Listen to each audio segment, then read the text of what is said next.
Welcome to NeverTheLess podcast with Bidemi Mark-Mordi, a show dedicated to organic leaders and leaderpreneurs. Today, you would learn how to discover your essence and live more powerfully. Hi, welcome to another episode of NeverTheLess, a show for organic leaders and leaderpreneurs. It's bound to be an amazing time out today. My name is Victor Ogungbe. I'm sure by now you are familiar with me. And today we have someone new on the show joining us here is Ijeoma Obi, the smiling woman. Thank you so much, Victor. I'm glad to be here. And thank you, Pastor B, for having me on the show. We all know the NeverTheLess show, the show for organic leaders and leaderpreneurs. I'm sure it's going to be a wonderful time. Hi, everyone. My name is Bidemi Mark-Mordi, obviously. Welcome to the show. Welcome. It's my pleasure to have with me today Ijeoma Obi, the one they popularly call IJ. I hear she's a smiling woman. And of course, we have the bishop himself, Victor, here. It's going to be a great time. This is another month and another series. I hope you have enjoyed the series that we have brought your way all of this year. And I hope you're learning and you're growing by them. Remember that NeverTheLess show is so that you can take what you have on the inside, not only to strengthen your own life and make your life better, but as also to help you formulate what you have on the inside into a product, a gift, or a service, and a leadership trait so that you can serve others. We are all here because we are leaders in our own right. I'm excited about this edition, and I know that it's going to help you. So, Victor, tell me, what are we talking about this edition? I'm excited, and at the same time, I'm like on the tip of my seat, just waiting for what's going to come next. This time, we're going to be talking about tension. And I'm like, okay. But again, Pastor B, let me start off from the top. What is tension? So I like when people always start from what is, because what is means I can just go into the dictionary and tell you exactly what dictionary says. So tension, according to dictionary, is the state of being stretched tight. It is mental or emotional strain. It is a feeling of nervousness before an important, difficult, or dangerous task or event. Wow. Tension is an inner striving, an unrest on the inside, an imbalance on the inside. Tension is constant. Tension is real. Tension is prevalent in everybody's life, whether we want it or not. Whether you are someone who's following or you're someone who's being led, everyone gets to come across some tension once in a while in the course of their life. So if you ask me again, what is tension? My answer will be tension is a part of life that we mostly run away from. And that's why we want to look at it today. Wow. That we mostly run away from. So that tells me that can I run from tension? Yes. Well, we do try, and people do run from tension in different ways. So yes, it's possible for people to avoid tension as much as is possible. But as a leader, whether a leaderpreneur or an organic leader, what you will find is that tension exists so that you can be better. Yes, tension exists so that you can be better. One of my most replicated or re-quoted quotes is the quote where I said that the human spirit is like an elastic band. The more you stretch, the greater your capacity. So tension is a capacity enhancer if you see it well. That's the point. People have migraines because of tension. People are stressed out because of tension. People have nervous breakdowns because of tension. But all of it is because in the core, the person who is tensed or going through some tension has not found what I call their equilibrium. When you find your stability, your tension can be deployed. But unless you know how to find your stability, tension can actually do you in. I've answered your next question, haven't I? Let me see. I'm able to pick from what you've said that, tension could be good or bad, but let me not go ahead of myself. Having said that, it therefore means that it's okay to ask if all tensions are bad. Yeah, well, tension maybe the word I should say is unharnessed or unstewarded tension can lead to really bad things. Okay. People have had ulcers because of tension. Because it's out of tension that stress is born, isn't it? True. People have had relationships that broke. Important relationships that broke because they did not handle their tension well. And if you're looking for those people is me. Those people is me.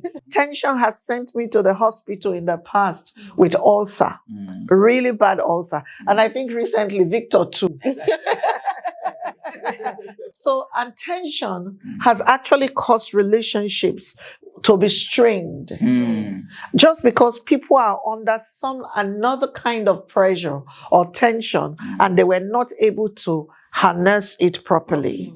So yes, all tension can be good and all tension can be bad. It depends on what side of the divide you are standing. What I know though is that you require a level of growth to be able to steward your tension properly. Yes. Aji, let me put you on the spotlight. So I'm sure you've picked a few things from some of the things that Pastor B have said. Absolutely, yes. I need you to, zoom in on a few of them and throw a question in our direction to further expand what we're talking about. The last thing that she mentioned, that tension has strained relationships. I was seeing myself in the picture. So yes, I know that there's a tendency for me to withdraw in some instances. And of course, my question would be, what perspective do I need to adopt, or anyone else out there, to help harness that situation, to make sure I turn it around instead of continuing in that pathway? How do I turn it around? What do I need to adopt a particular perspective to make that happen? Okay, so let's begin from the understanding that tension doesn't go away. It may change in its peculiarity, but tension never goes away. So if you pack up your marriage because of tension, just wait until your child is 14. Tension will show up again. If you say, oh, praise God, I don't have children, so Pastor B, I'm exempt from this one. Wait until you go to work. And you and your boss or your colleagues, you find tension. Okay, say, oh, yes, that's why I don't work for someone. So I have my own business. Wait until you ask your driver to go and buy 20,000 naira fuel. And they come back and they have only bought 6,000 naira worth of fuel with proper receipt for 20,000 naira. And then you are driving your car, under the impression that you have enough fuel, and the car stops on the road, you will see tension. All of that to say, there's none of us who is exempt from tension. Tension is never going to go away. So it's not even optional to say, okay, maybe I can avoid this. Avoidance used to be my thing too. Once it is hard, I just step away. I don't want trouble. But I have found that these days I'm laying on my bed by myself. Nobody is around me. I haven't spoken to anyone all day. I'm looking at my phone is ringing. I'm not taking it. And yet tension is showing up. So therefore, I know this is funny, but here's the point I'm making. To deal with tension, we have to find our own stability. I see. Unless you have something or someone you are anchored to that becomes your stability, you would never be able to deal with, there's nothing we would proffer, no solutions or suggestions we will bring your way here that you'll be able to utilize. True. So the first thing when it comes to tension is you have to bring yourself to arrive at a place where you are stable no matter what. Okay. Oh, that's the first thing. And in my own case, I had to get to the point where I knew, 3 words that I say a lot. Which one of you remember those 3 words? Jesus is Lord. Jesus is Lord. Jesus is Lord is one of my tension diffusers. It diffuses tension for me. The moment I find myself in a place where I'm about to lose my mind, I begin to mumble to myself, Jesus is Lord. Jesus is Lord. Because I find that it brings me to the place of equilibrium. It quickly tells me you are not in charge of life. You are not in charge of life. You are answerable to someone greater. So how about you take 2 steps back and rest in him? And that has helped me every time. For, before I got to the Jesus is Lord capacity, as a child, I dealt with tension by reading. So it used to be something that I would just go into. I'll just pick up a book, and just to be lost in the pages of the book used to help me deal with the things that are around me that I couldn't deal with, in the moment. But then I also graduated from that to music. So FM radios in Nigeria, I enjoyed them in the heydays because I'll play music through the night. Because at that point in my life, I suffered a lot of insomnia. So music was my stabilizer. Do you understand it? I do. Now, these are great stabilizers because none of them needs to send me off the edge. But I have also, in the line of my work, counseled or coached with people for whom drugs is a stabilizer. Alcohol is a stabilizer. Something as simple as gossip. I say simple. Well, I don't know if it's simple, but the point is, how does someone deploy gossip as a stabilizer? Not the best kind of stabilizer, but they do that in the place of, if Victor begins to see Ijeoma less than he used to see her because of me, then Victor's attention or focus will be drawn away from me on Ijeoma. So it makes me feel better because now everybody is talking about how bad Ijeoma is. Do you understand it? Let me tell you how simple. If I say this in this way, you understand it. Why do you think that on social media, for instance, the easiest way to diffuse a scandal is to reintroduce another scandal? When someone is faced with something and they're struggling to deal with it, they just look for something else and they throw it in the mix. Image makers will tell you that they use that a lot. Once that is thrown in the mix, we all begin to talk about all of those things and everybody forgets. So people have different strategies, but this is not the time to determine what your strategy is. Yes, this is the time to say to you that you must find a stable point. You must find yourself stable. Otherwise, tension tends to toss people like wind, bad winds on a stormy day. But when you know that, okay, this is my point. Once I get here, I can't be moved anymore. Once tension starts here, you run here. Once tension stands here, you run here. For me, it is Jesus. No matter where whether it's coming from marriage, it's coming from business, it's coming from ministry, it's coming from my children, it's coming from my health, coming from my finances. As far as I get to Jesus is Lord, I'll be fine. Because I now know, I didn't know it before, but I now know that tension is useful. So, there's a question another follow-up question, but I think we should go on a break. When we get back, I'll start with that. Okay. In a world filled with many fears and discouragement, life often becomes a burden. For those who know the way, life is just simple. Do not worry, you're not alone on this life's journey, as Bidemi Mark-Mordi shares powerful insights and principles from her everyday work and life experiences in her book, NeverTheLess. NeverTheLess is a book designed to encourage and equip you to face life with courage, hope, and determination. Get a copy of NeverTheLess and other books written by Bidemi Mark-Mordi, like The Wisdom of the Seed, Honor, The Theology of Work, and so much more from a bookstore nearby. Or call 080-905-63555 or send an email to bidemi@bidemimarkmordi.com to place your order. I guarantee you will make it. NeverTheLess. Welcome back. It's still the NeverTheLess show, a show for organic leaders and leaderpreneurs. So before we went on the break, Pastor B had talked about how tension never goes away and how you have to find your stability to be able to deal with it. And Victor was going to ask a question. You ready for us? Thank you. So I was going to ask Pastor B, what differentiates positive tension or good tension, if you like, from the bad one?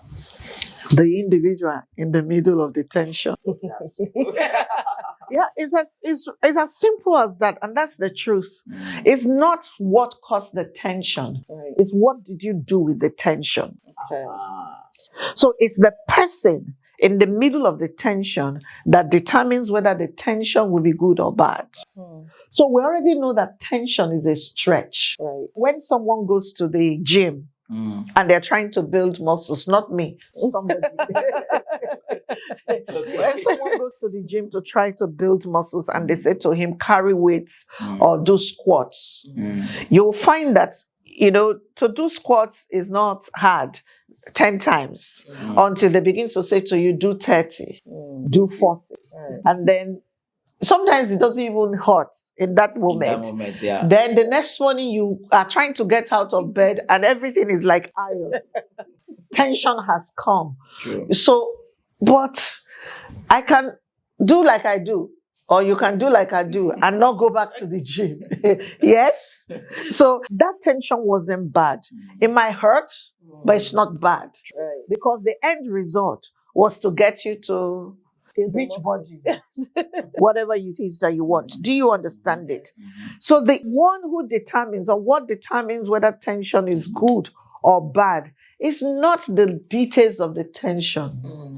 It is what we do with the tension. Does that make sense? Right, yes. It does. Yes. I know that there are a few thoughts off your head, as a follow-up to what Pastor B have said. Could you? So yes, when Pastor B was talking, it brought to mind something that she had said earlier in the Purpose University class when she talked about our gifts being value neutral. So that it just brought something back to me. So like she said, it's not about the gift itself. It's not about the tension itself. Yes. And it made me realize tension is painful. We have to be able to deal with it. Again, it's a mind thing, right? It's a mind thing and it requires a sort of mind hack. It's coming from you. So there has to be steps to how you can prepare your mind. You see what I say about tension? She's just putting me on that. That's tension she's introducing. You see why I say tension never goes away? Yeah. So indeed, the expression that I held myself back from utilizing was that you can actually say that tension is value neutral. Because it's the outcome that determines whether it's good or bad, yes?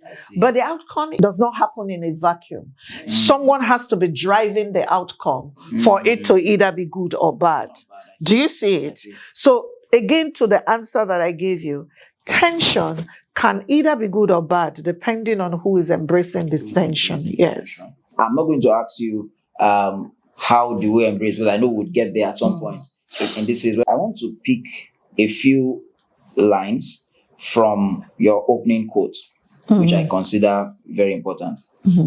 So if you are going to look at that notable quote on the human mind, the human spirit, being like an elastic.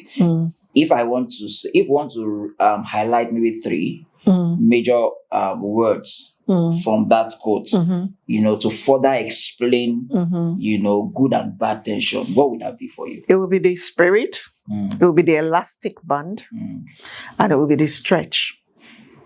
Can you push in on each of them, please? So what that automatically means is that it takes the human element to deploy tension, whichever way you want to deploy it.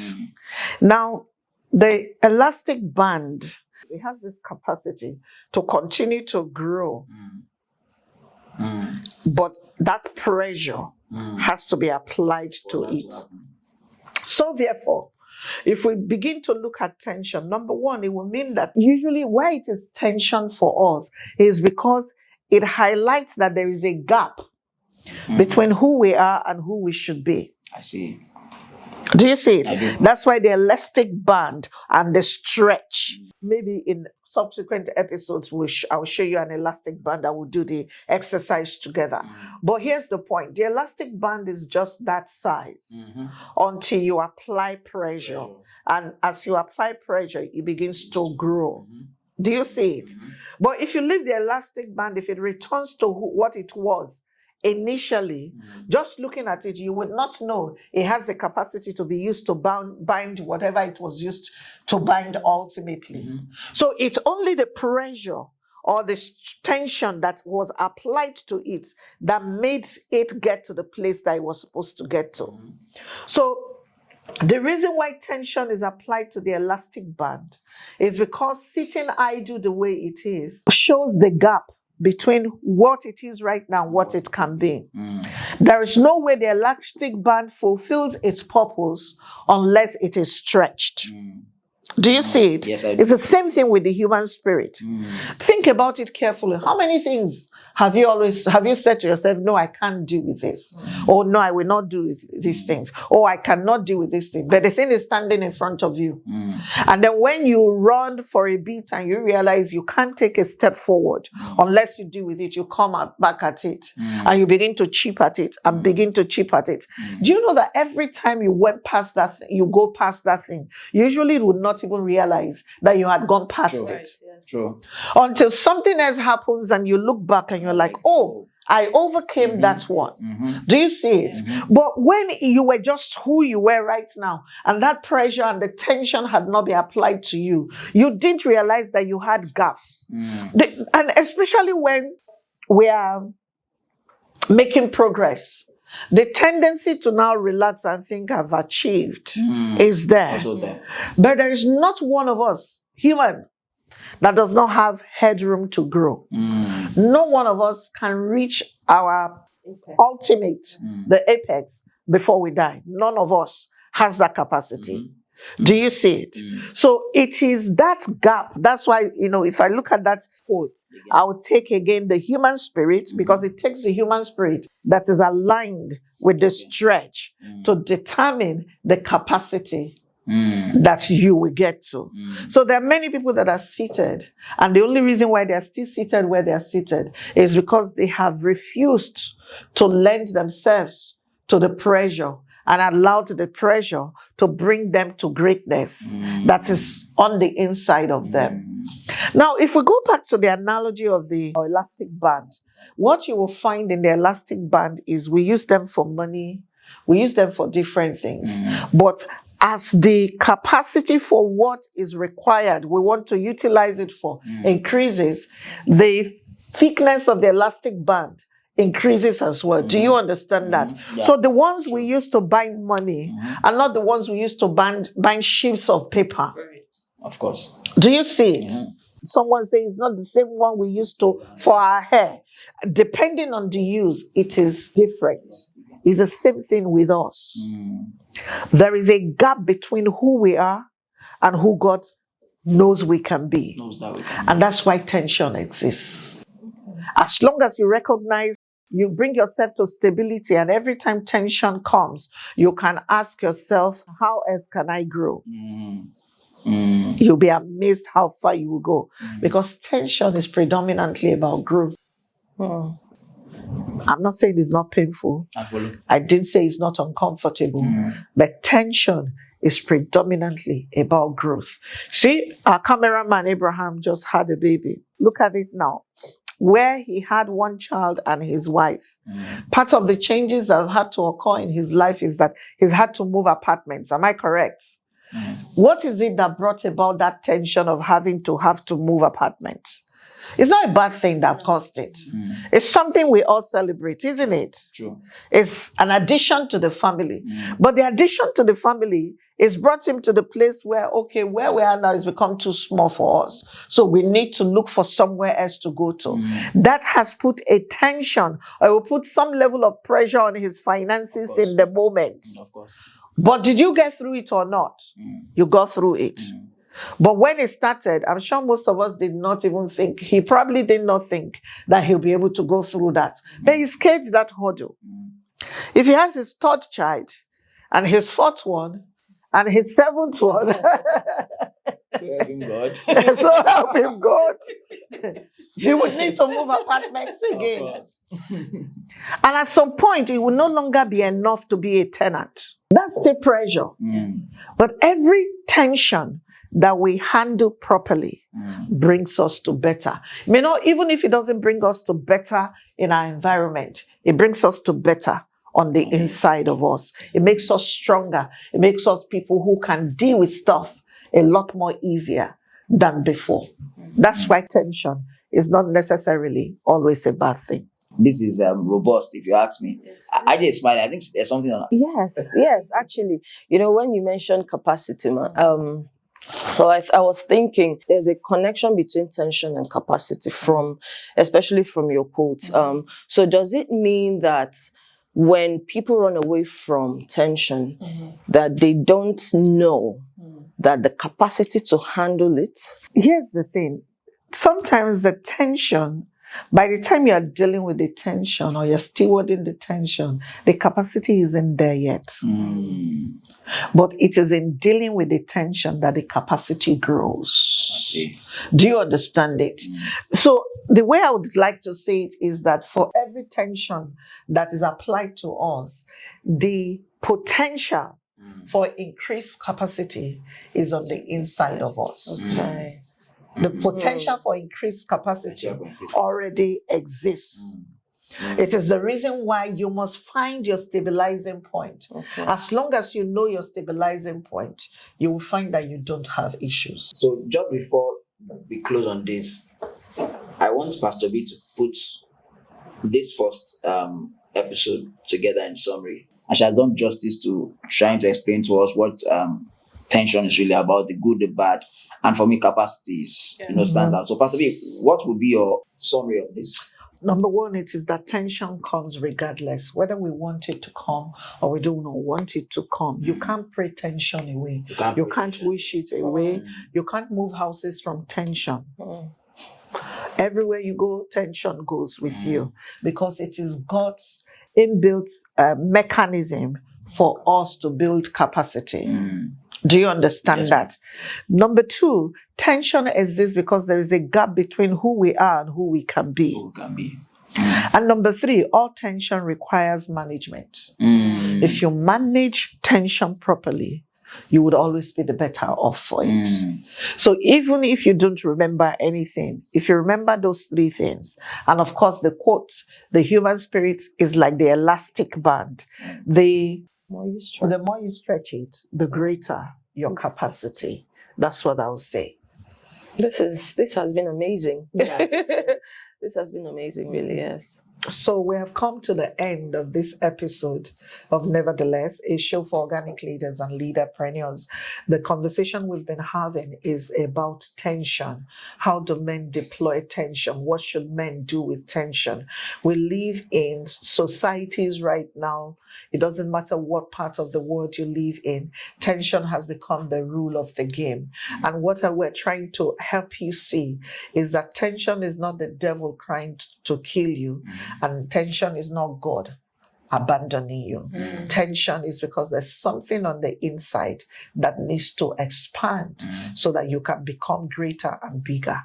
Next week when we come, we'll continue this conversation. Please remember that all of you and all of us have a superpower on the inside of us. If we embrace it, we'll become powerful beyond measure.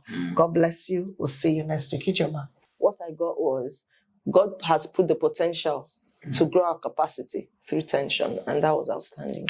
Thank you so much for having me on this, Pastor B. Capacity is key, and we all must go out there and be all that God has called us to be. Thank you.